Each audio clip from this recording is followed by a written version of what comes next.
This could be a townhouse in Paris, London, Boston, or San Francisco. Looks like a dignified and inviting place to live in, doesn't it?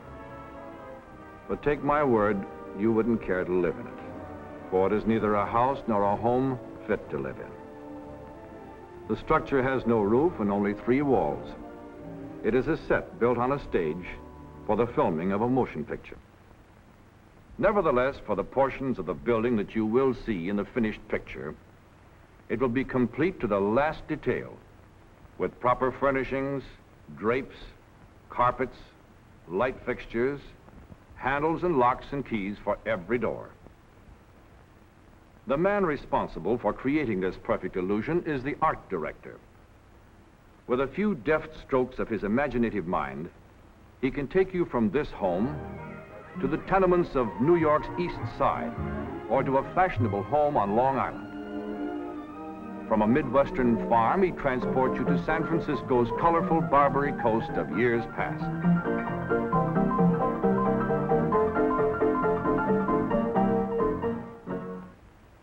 When an art director is assigned to a picture, his first job is to analyze the script and determine the proper type of background. Essentially, the art director must have creative ingenuity. It is his specific job to design each set to conform architecturally and artistically with the requirements of the script, bearing in mind the mood and pace of the story. If the action takes place around a southern colonial mansion, he must decide whether it is necessary to build the entire home or whether showing a section of it will be sufficient. If the story unfolds itself in Siam, he must be familiar with every detail of its intricate and exotic architecture. Perhaps the script calls for a New England farmhouse, a Midwestern street, or a Mexican village, or all 3. How much of each will have to be constructed to obtain the desired effect? This demands extensive research on the part of the art director. It also requires studying the life work of famous architects of the past, such as Nicholas Hawksmoor, the Adams brothers, Inigo Jones, and Christopher Wren, the builder of St. Paul's Cathedral. Months were spent in recreating the splendor of these Louis XVI and Regency period.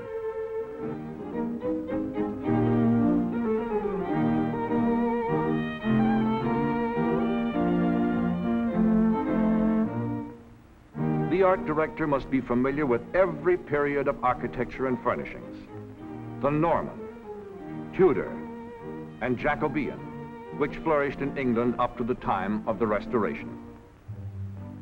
He must know when the Georgian period ended and the Victorian era began.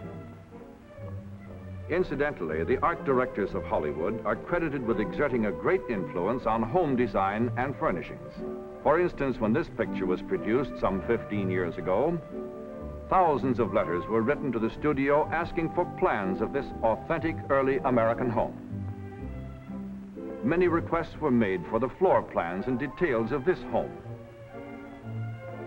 Motion picture art directors were among the first to exploit the functional or modern design as early as 1926. They were also among the first to discard its cold, angular severity and introduce the comfortable charm and grace of present-day modern. Here the art director can give his imagination an even wider play and portray what he feels the office will look like in years to come. After the architectural style has been decided upon, the mood of the story is considered.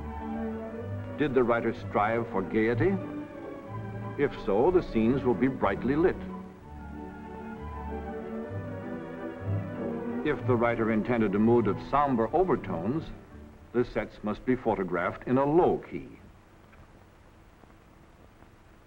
Bearing this in mind, the art director chooses fabrics and colors accordingly to blend harmoniously with each other. For even in black and white photography, color is an important factor. Sketch artists are then assigned to consolidate and carry out his original designs under his constant supervision.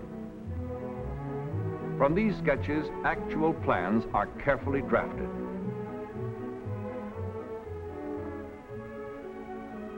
And this looks almost like the finished product, but it isn't. Miniatures like this, built to exact scale, are often made before the real sets are constructed. This is particularly helpful to the director and cameraman for planning action and shooting angles in advance.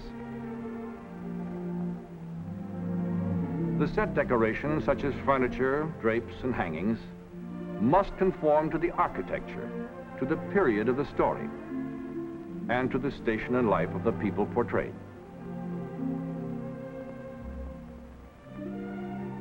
When the set is ready for shooting, the art director stands by to consult with the director and cameraman to realize the ultimate production value of the settings and to attain the desired moods and effects. This is the moment of fulfillment for the coordinated efforts of the many departments concerned with the making of a motion picture.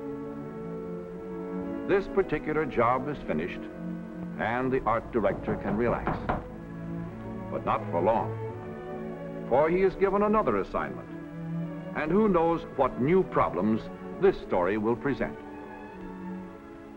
He may have to improvise a sandstorm in the Sahara Desert, a tropical downpour on Guadalcanal, a captured Japanese outpost in the South Pacific.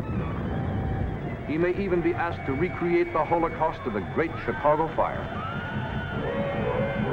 But the art director's ingenuity will bring them to the screen with such reality, making us forget that we are looking at a motion picture screen, a truly ultimate achievement in the art of motion picture making.